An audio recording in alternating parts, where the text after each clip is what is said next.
I'm here for other children. I'm here because I care. هاي دارنا من جوا. I'm here because children everywhere are suffering.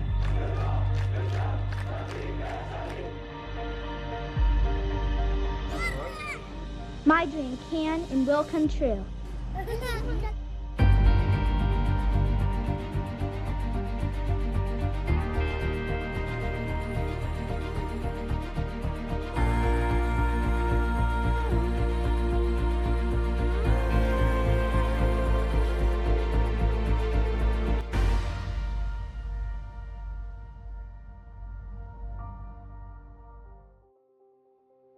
Corey's American family did not expect their third daughter, Rachel, to one day become a global icon and headline the news, even though her parents, Craig and Cindy, effectively influenced her character to become a person who feels and grieves for the suffering of others.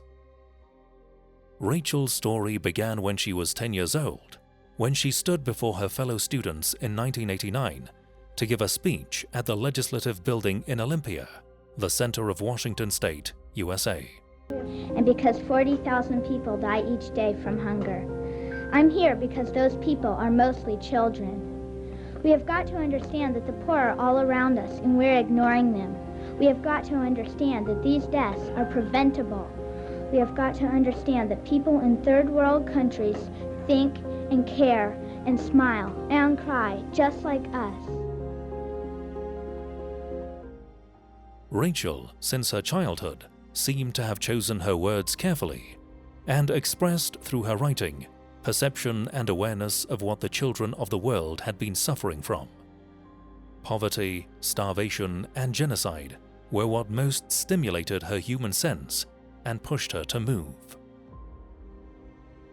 Rachel was, from the time she was a little child, very curious about the world around her, and I think very privileged to live in a place where she had room to grow and to think and to be creative.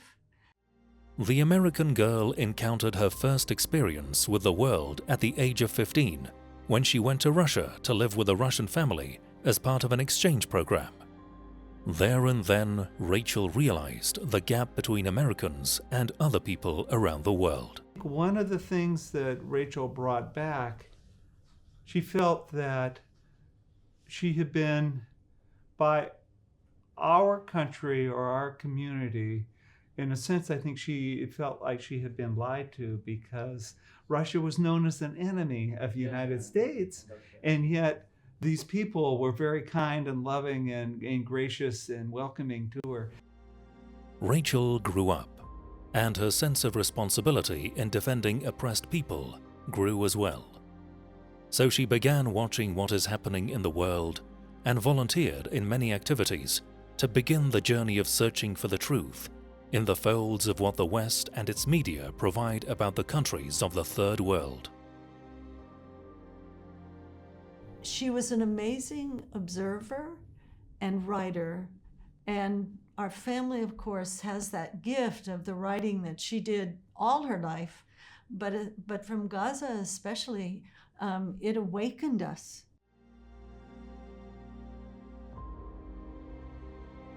On September 28, 2000, the world was preoccupied with what was happening in Palestine with the outbreak of the Second Intifada.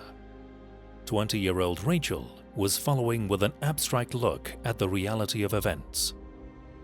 A state of frustration prevailed among the Palestinians as a result of the continuation of the Israeli aggressions without serious international action to put an end to it.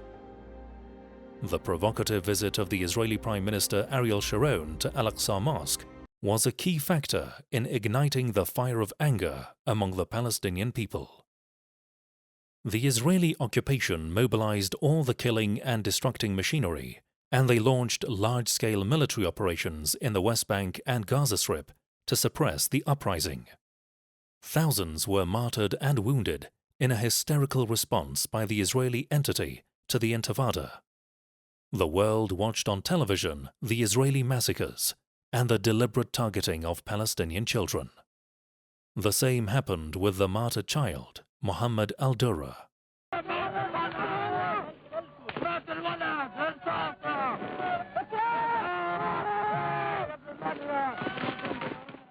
In 2001, there was a call from Palestinians for internationals to come after the start of the Second Intifada and to stand in solidarity with Palestinians who wanted to resist nonviolently to the occupation.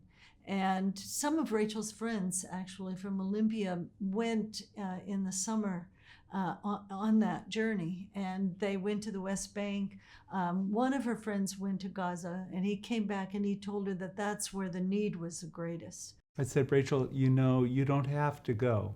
Nobody will blame you if you don't go. And she said, I know I don't, but I think I can do this, and I know I have to try. And then she left. In these circumstances, Rachel found in occupied Palestine the most exposed part of the world to violations and human crimes. So she hassled to learn the Arabic language before heading to the Gaza Strip in 2003 to join her comrades in the Global Solidarity Campaign to inspect the situation on the ground.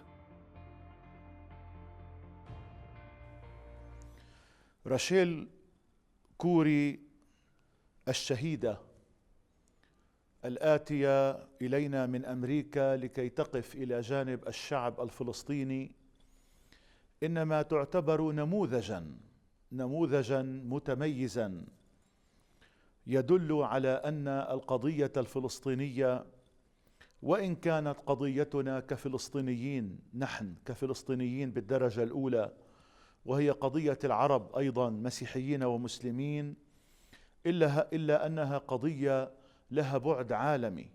كل أحرار العالم، كل إنسان عنده قيم وعنده أخلاق متضامن مع الشعب الفلسطيني. The shock was heartbreaking. Rachel felt at the time the inability to convey the reality in Gaza when she stood up to speak with the press 2 days before her death. Children have been shot and killed. On the 30th of January, the Israeli military bulldozed the 2 largest water wells, destroying over half of Rafah's water supply. Every few days, if not every day. Her decision to go to Gaza came very much out of learning that that was just a place in the occupied territories where there was very great need to have internationals come. There were houses that were being destroyed at the time on the border with Egypt.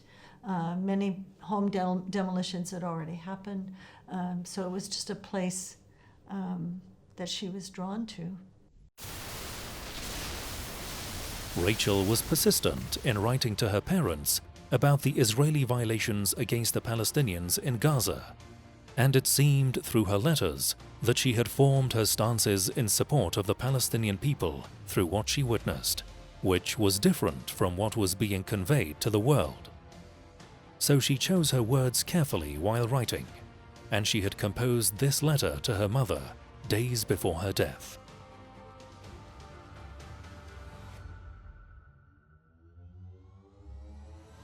I think that any academic work, any reading, participation in conferences, watching documentaries, or even hearing stories and novels would not have allowed me to perceive the reality of what is happening here in Gaza. You can't imagine what's going on if you haven't seen it for yourself. And even then, you think all the time whether your experience expresses the reality. So when she wrote to me, I knew how careful she was with her words. And when she started to write about the family she was staying with, about the grandmother who would give her a kind of lemony drink to make her feel better, you know, when she was feeling sick, or the grandmother, the woman who wanted her to make sure she was calling me often enough, you know, I felt like I got to know and make some of those connections with people that she was meeting in Gaza as well. Wrote wonderful descriptions about what was going on in Palestine, about the obligation for everybody. She said everybody should stop what they're doing and work on Palestine. And her words are motivating people still this long after her death. People are learning from her inspiration, and that's making a difference. We will not leave until you leave. On March 16th, 2003, Rachel chose her historical moment and wore her orange vest to stand an impenetrable dam between the Israeli occupation bulldozer and the homes of the Palestinians that were being demolished. Rachel used her voice, body, and heart to save the Palestinians from the machinery of killing and destruction. She grabbed the loudspeaker to raise her voice above the sounds of bulldozers and tanks. Rachel addressed the conscience of the world before addressing the Israeli soldier to stop the attack on the defenseless Palestinian people. Then came the usual Israeli response, and the Israeli soldier stuck the claws of his machine into her body. Her martyrdom at the age of 23 was a tragedy that shook the world.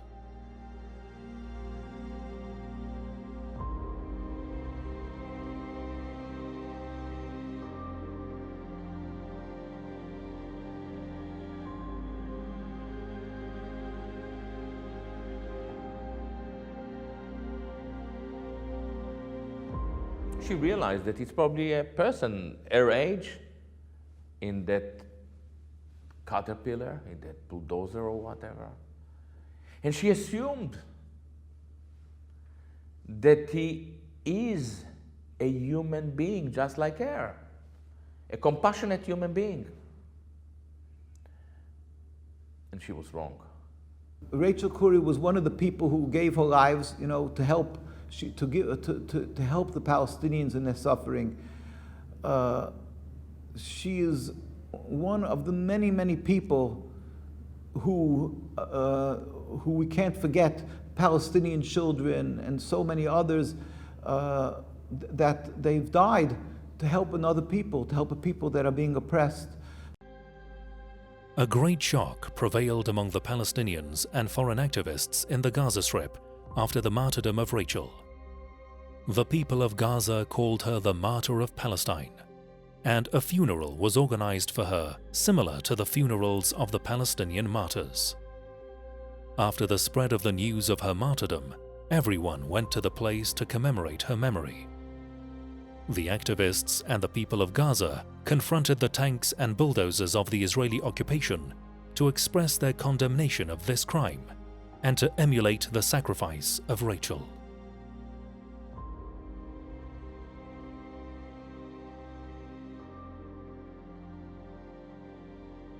She was a righteous human being. The race and nationality didn't matter. People like that are beyond their race and their nationality. They believe in humanity, and that is where they believe that anybody's cause for justice is their own cause, and they're willing to give the ultimate sacrifice for that. Lo conocí desde que aconteció esa catástrofe y bueno, es una héroe, es una mujer que tiene que ser un espejo y un símbolo para nuestras generaciones y para las que vendrán. Una mujer con mucha valentía y fortaleza, la verdad que tiene que ser reconocida como una héroe.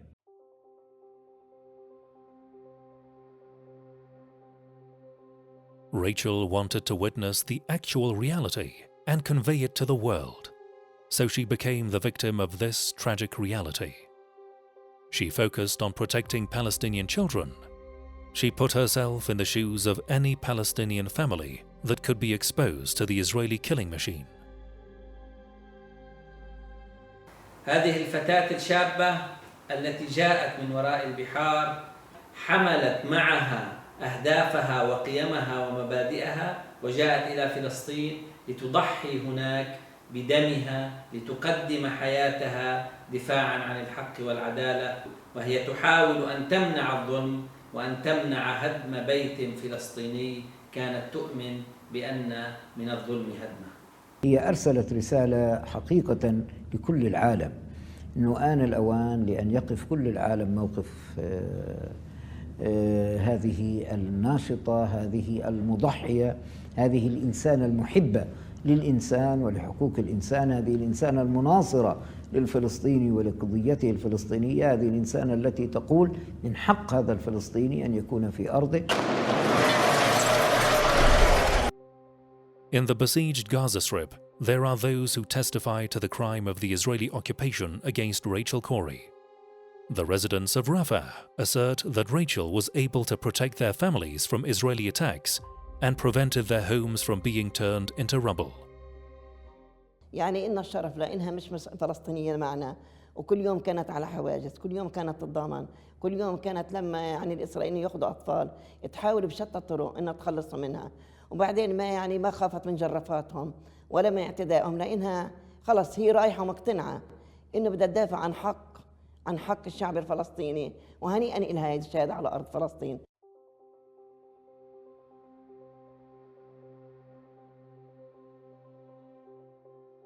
The case of Rachel Corey did not find its way to justice in Israeli and international courts, just as the case of the Palestinian people as a whole. The Israeli court closed the investigation file without charging the bulldozer driver after the acquittal of Rachel's killer was issued in 2013 on the pretext that there was no negligence on the part of the bulldozer driver, despite the fact that there were data confirming that the driver could see Rachel clearly when she was wearing a flashing jacket with her colleagues and stood directly in front of the bulldozer within his sight as he headed towards her to deliberately run over her twice.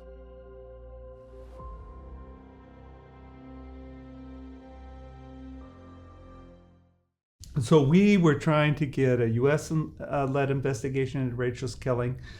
We weren't successful at that. The reports that we got were contradictory. And I think what he showed to the world, to a certain extent, was that the courts are part of the occupation there. For Craig and Cindy, achieving justice for their daughter Rachel is greater than the trial in which the judge is the accused. By going to the Israeli judiciary, they wanted to expose the occupation in its coverage of the crimes of its soldiers and highlight the injustice suffered by the Palestinian people.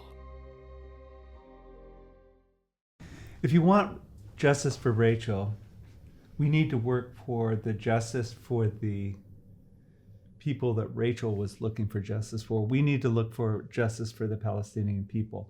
That's what she was there looking for. And we can't bring Rachel back. There's really nothing we can do for Rachel besides continue Rachel's work. After her martyrdom, Rachel turned into a source of inspiration for international activists supporting the Palestinian cause. British journalist Tom Herndl was influenced by her. He too went to the Gaza Strip to receive the honor of martyrdom in 2004 when an Israeli sniper targeted him in Rafah while he was trying to protect the children of Palestine. He used his body as a shield to get them out of the line of fire.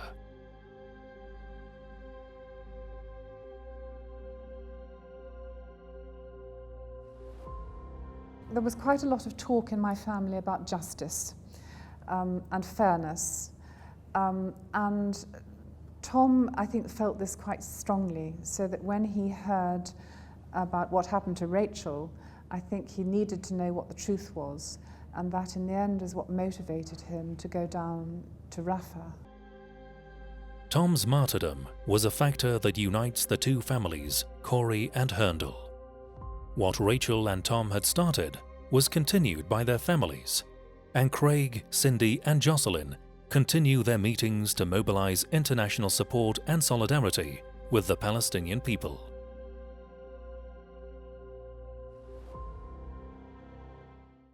To get to the truth. I think the example that has been set by Rachel and Tom has been set because they are foreigners and cared enough to cross the world to expose the behaviour of an iniquitous government that pays no attention to international law. Craig and Cindy maintain a special relationship with their daughter after her martyrdom.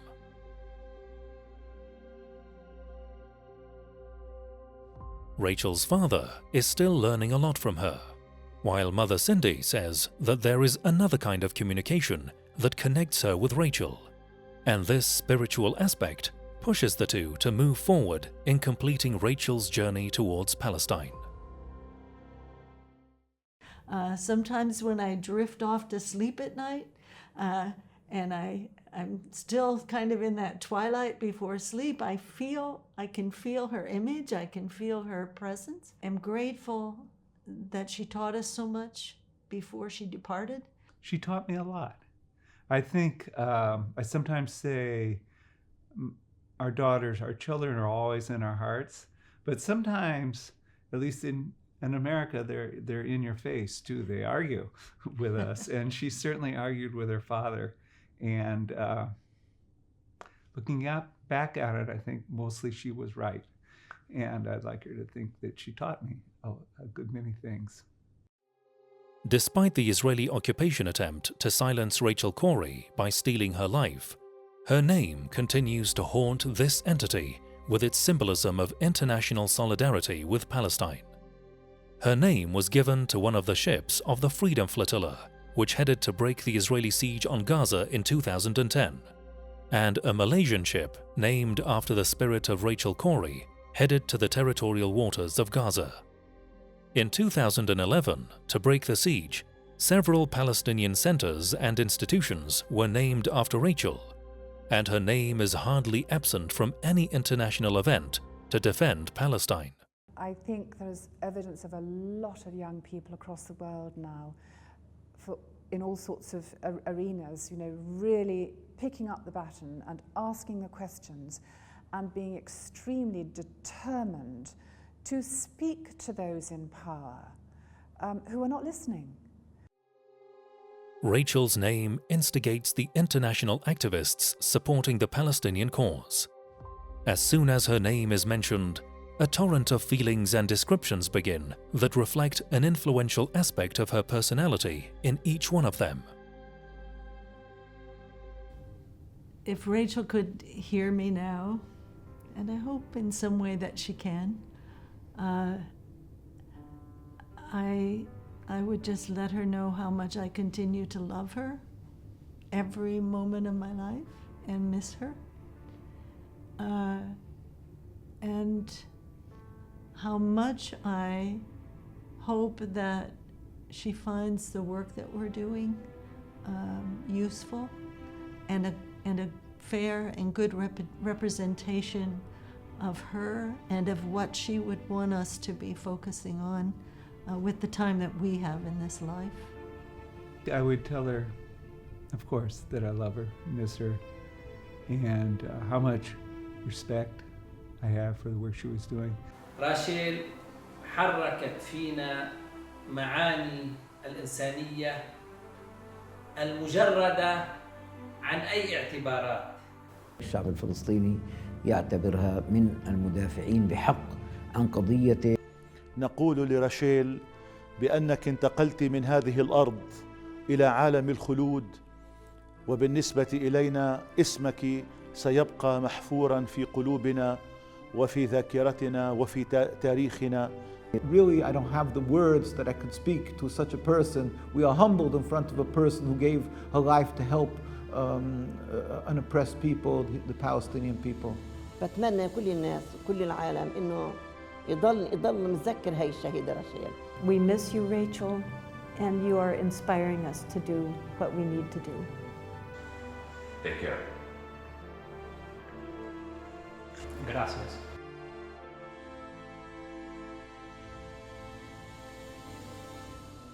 Craig and Cindy remain in a state of anticipation for justice to be achieved by completing what their daughter Rachel had started and achieving her dream of ending the occupation of Palestine and the return of the owners of the land.